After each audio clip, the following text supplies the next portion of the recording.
ಮುಳಬಾಗಿಲು ತಾಲೂಕು ಉತ್ತನೂರು ಪಂಚಾಯಿತಿ ವ್ಯಾಪ್ತಿಯ ದೊಡ್ಡಗುರ್ತಿ ಗ್ರಾಮದಲ್ಲಿ ಪುರಾತನ ಕಾಲದಿಂದ ನೆಲೆಸಿರುವ ಶ್ರೀ ಕಾಟೇರಮ್ಮ ದೇವಿ ದೇವಾಲಯದಲ್ಲಿ ಶ್ರೀ ಕಾವೇರಮ್ಮ ದೇವಿಯ ದೇವಾಲಯದ 4ನೇ ವರ್ಷದ ಬ್ರಹ್ಮ ರಥೋತ್ಸವ ಹಾಗೂ 5ನೇ ವಾರ್ಷಿಕೋತ್ಸವ ಮಹೋತ್ಸವ ಅದ್ದೂರಿಯಾಗಿ ನೆರವೇರಿತು.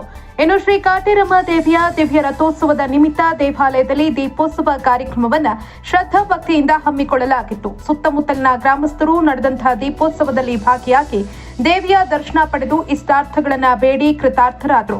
ಇನ್ನು ದೀಪೋತ್ಸವದ ನಿಮಿತ್ತ ದೇವಾಲಯಕ್ಕೆ ಭೇಟಿ ನೀಡಿ ಶ್ರೀ ಕಾಟೇರಮ್ಮ ದೇವಿಗೆ ವಿಶೇಷ ಪೂಜೆ ಸಲ್ಲಿಸಿ ಮಾತನಾಡಿದ ಶಾಸಕ ಸಮೃದ್ಧಿ ಮಂಜುನಾಥ್ ಅವರು ಮಹೋತ್ಸವದ ಬಗ್ಗೆ ವಿವರಿಸಿ ಮುಂದಿನ ದಿನದಲ್ಲಿ ದೇವಾಲಯಕ್ಕೆ ಅನುಕೂಲವಾಗುವಂತೆ ಸಿಮೆಂಟ್ ರಸ್ತೆ ಮಾಡಿಸೋದಾಗಿ ಭರವಸೆ ನೀಡಿದರು. ವರದಿ ಸೈಯದ್ ಫಯಾಜ್, ಮುಳಬಾಗಿಲು.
ನಮ್ಮ ಉತ್ತನೂರು ಪಂಚಾಯಿತಿಯ ದೊಡ್ಡಗುರ್ಗಿ ಗ್ರಾಮದಲ್ಲಿ ಸುಮಾರು ವರ್ಷಗಳಿಂದ ನಮ್ಮ ಕಾಟೇರಮ್ಮ ಬ್ರಹ್ಮ ರಥೋತ್ಸವವನ್ನು ಪ್ರತಿ ವರ್ಷ ಸುತ್ತಮುತ್ತ ಗ್ರಾಮಸ್ಥ ತಾಯಂದಿರು ದೀಪೋತ್ಸವ ಮಾಡೋ ಮುಖಾಂತರವಾಗಿ ವಿಜೃಂಭಣೆಯಿಂದ ಈ ಜಾತ್ರೆ ಮಾಡ್ತಾರೆ. ಈ ಜಾತ್ರೆಗೆ ನಮ್ಮ ಮೂಲ ಕಾರಣಕರ್ತರಾಗಿರ್ತಕ್ಕಂಥ ನಮ್ಮ ರೆಡ್ಡಿಯವರು ದೇವಸ್ಥಾನದ ಮೇನು ವ್ಯವಸ್ಥಾಪಕರು. ಒಂದು ಚಿಕ್ಕದಾಗಿರ್ತಕ್ಕಂಥ ಗುಡಿ, ಕಾಟೇರಮ್ಮನ ಗುಡಿ ಇಷ್ಟು ದೊಡ್ಡ ಮಟ್ಟಕ್ಕೆ ಏನು ಇವತ್ತು ಪ್ರತಿಷ್ಠಿತ ಆಗಿದೆ. ಪ್ರತಿ ವರ್ಷ ಕೂಡ ನಾವು ಬಂದು ಆ ಕಾಟೇರಮ್ಮನಿಗೆ ನಮಸ್ಕಾರ ಮಾಡ್ಕೊಂಡು ಆಶೀರ್ವಾದ ಪಡ್ಕೊಂಡು ಹೋಗ್ತಾ ಇದ್ವಿ. ಅದೇ ರೀತಿ ಕೂಡ ಈ ವರ್ಷ ಬಂದು ಇವತ್ತು ಕಾಟೇರಮ್ಮ ದೇವಸ್ಥಾನಕ್ಕೆ ಪೂಜೆ ಮಾಡ್ಕೊಂಡು ಹೋಗ್ತಾ ಇದ್ವಿ.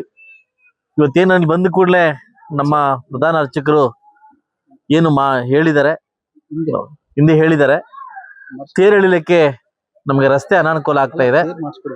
ಇಲ್ಲ ರಸ್ತೆ ಅನಾನುಕೂಲ ಆಗಿದೆ, ನಾನು ಅದನ್ನ ವ್ಯವಸ್ಥೆ ಮಾಡ್ಕೊಡಿ ಅಂತ ಹೇಳಿದ್ದಾರೆ. ನೆಕ್ಸ್ಟ್ ಬರೋ ಒಳಗಡೆ ಖಂಡಿತವಾಗ್ಲೂ ಅದನ್ನ ವ್ಯವಸ್ಥೆನ ಮಾಡ್ಕೊಡ್ತೀನಿ, ರಸ್ತೆ ವ್ಯವಸ್ಥೆ ಮಾಡ್ಕೊಡ್ತೀನಿ.